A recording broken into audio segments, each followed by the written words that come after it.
Whoops, that was not the angle. We gotta get Max's big booty out of there. Hey. I get it. You're nervous about freelancing because we've been told it is risky, financially unstable, unsustainable, up and down, stressful, which it can be, but it doesn't have to be if you put the right measures in place. So in this video, let's talk about 9 ways to make freelancing less risky, more financially sustainable for you long term. And this is coming from your risk-averse type A full-time freelancer, 5 years friend, me.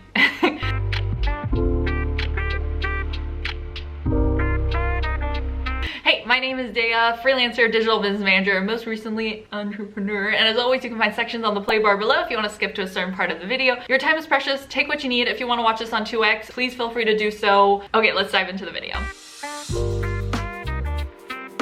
So the first thing that you'll always want to do is set up monthly retainers. There is this misconception, I think, as freelancers that we have to bill hourly, and that's just not the case. I think hourly tends to be the most recognized form of freelancing, but you can bill however it makes sense to you. So a monthly retainer is my personal favorite format to charge money to clients with. A monthly retainer, essentially what it is the client pays a fixed amount of money to retain you. So you know that every single month at the end of the month or the beginning of the month, whenever you invoice, you will get a set amount of money from that client. It does not fluctuate. It does not depend on the hours. You know that they're retaining you for that amount, and that's what you're going to be paid regardless of what happens during the month. Obviously, you will want to do your work and try to do a good job and all that good stuff. So for example, I have had monthly retainers anywhere from $500 to $7,000 as a freelancer. And that means that at any point I knew that I was going to be paid that fixed amount at the end of the month. It didn't depend on hours. It didn't depend on how much work they had. They were paying to retain me for that fixed amount. That is essentially the difference between having to track and log and report all of your hours when you bill hourly versus knowing I'm going to be paid $7,000 if I just do my job. So I don't have to ride that financial fluctuation wave. Now, if your next question is, Dea, I work hourly with my current clients, how do I move to retainers? I've got a video just for that. The top right corner is your best friend, where I have a video where I talk about how to move from hourly, package that into a package so that you're never being penalized for your time, because that's what happens when you attach your value to your time instead of the value or the output or the deliverable or the transformation that you are providing clients.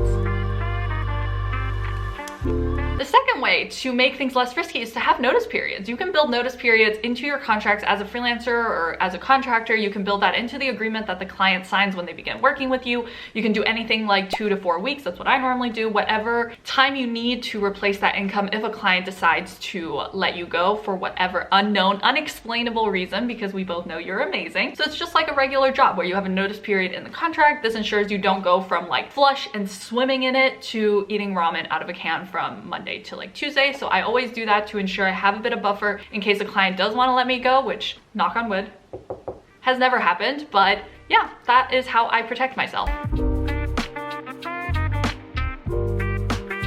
Third point is always be applying. I feel like I should be clapping to make that point. Always be, that's not it. Never stop applying. Even when I was fully booked out as a freelancer, I was still applying to jobs. When I first started as a freelancer, obviously I was applying to a lot of work because I didn't have a lot of client work. So my time distribution was like mostly applying, very little client work. And then as time went on, I applied less and less and less because I got more and more client work, but I never let that application time go to zero. Ever. Even when I was fully booked, I was comfortable, I was making my income goals, I was still applying. And it's really important not just to have a backup plan, right? So if a client does give you that notice of like, hey, in 2 weeks, I'm gonna have to let you go for whatever weird reason, you're like, no worries, I already have another client in the pipeline, I'm already interviewing with them, I'm already potentially ready to onboard them. So you have that backup plan, but more importantly, it's a psychological safety net for you. And that's so important because when we have that psychological safety net of like, there are other options out there, there's an abundance in the client pool and all that stuff, it makes everything else much easier when it comes to difficult situations with clients. You know that you have other options, you have that leverage, and you're not kind of like, everything depends on making this client happy. Everything is relying on this client. Me paying my bills depends on this one person, and if they're horrible to me, I just have to suck it up. No, you don't, right? Because you have that psychological safety net. Third benefit of doing this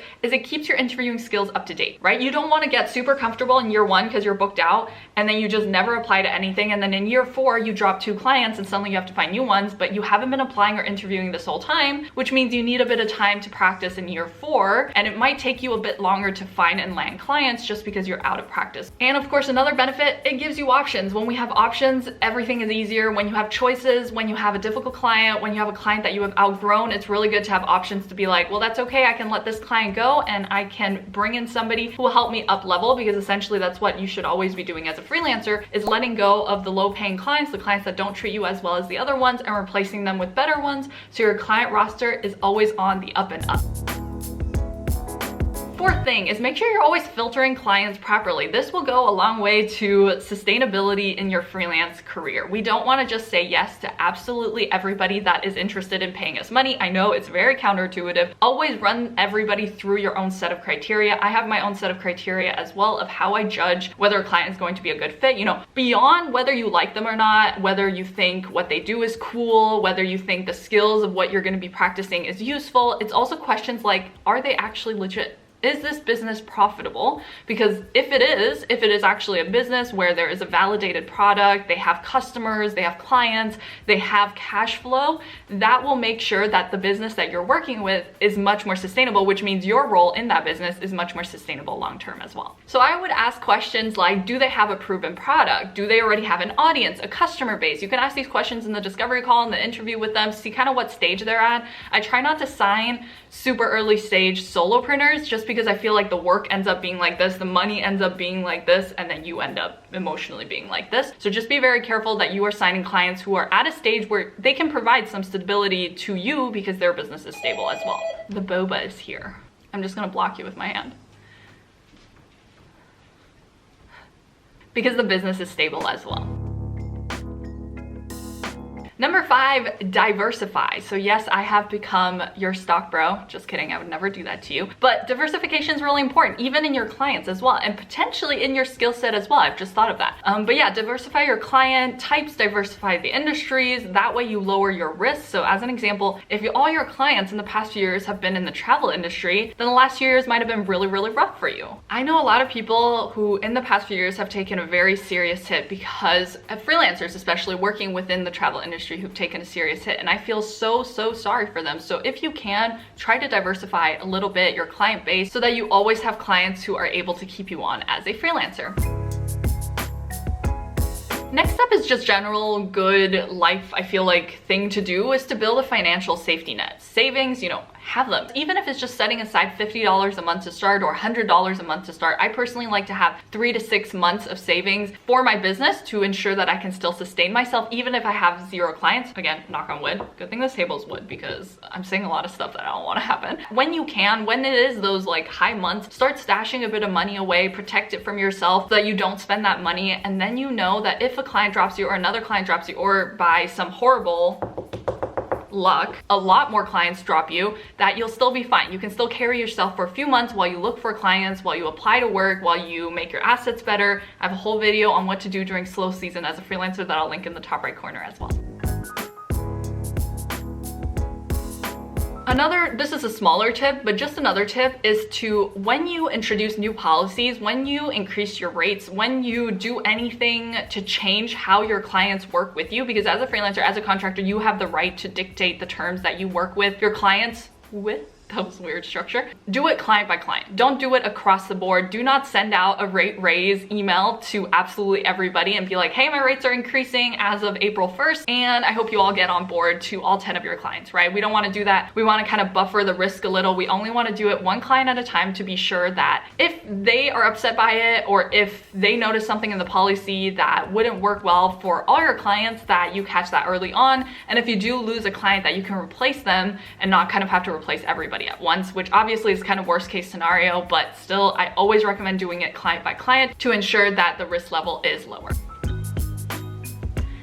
The 8th one, never ever sacrifice your mental well-being, your mental health. I'm kind of getting closer to the camera because this is so important, for profit. And I know it's tricky when you're first starting as a freelancer to kind of just be like, boundaries, who's that? Don't know. To just try to get going and generate that cash flow, but it is truly not sustainable. Please take it from somebody who has been there. You are your biggest asset as a freelancer. You're your only asset as a freelancer. So you want to make sure that you are treasuring, cherishing, loving, caring for this biggest asset no matter what. They are your number one. Going at a comfortable pace as a freelancer for 2 years is better than going super hard and burning yourself out in 2 weeks. So to make freelancing less risky, more sustainable, make sure you are dropping clients that are not good for you. If you notice over time, obviously in the learning curve, everything's a little tricky, but if you notice that a client is genuinely not respectful, genuinely just bad for you, your mental well-being, every time you talk to them, you feel all your energy is depleted, you don't even have energy for your other clients, then you might want to drop them because it will like make more room and energy for the clients that are willing to treat you right and might give you more time to look for clients that are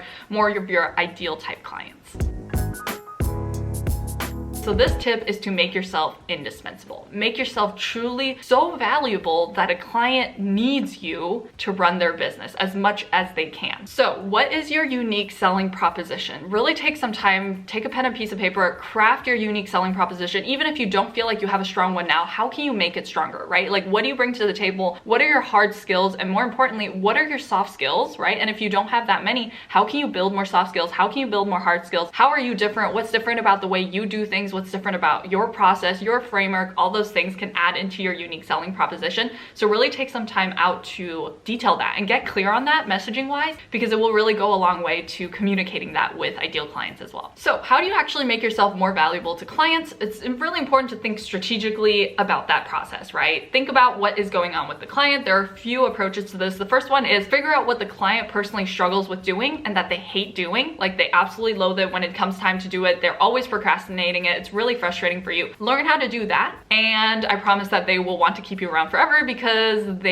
once they get let go of that task, they'll never want to take it back, especially if it's something they truly hate. And the second approach is my personal favorite. Figure out what tasks in the business are most closely tied to revenue, so generates the highest return on investment, and learn those skills and give those to your client. When you help a client save or make money, it is the easiest decision for a client to decide whether they want to keep you. The answer is always going to be yes, because they see immediately the impact that you have and what's going to happen when you leave. So as an example, an ads agency that gets me $2 for every $1 I invest is a no-brainer for me as a business owner. I'm like, they're directly helping me make money. That's positive. I'm going to keep them on no matter what, because my business needs them to survive. So that's what I mean by identifying what's closest to revenue. So think about how you can upskill into those skills to make things less risky for yourself, and how you can link your skill set to ROI as much as possible. And that's actually the reason I scaled into a digital business manager role as a freelancer, because I found that clients really needed not just help with execution level stuff where I'm just doing things for them,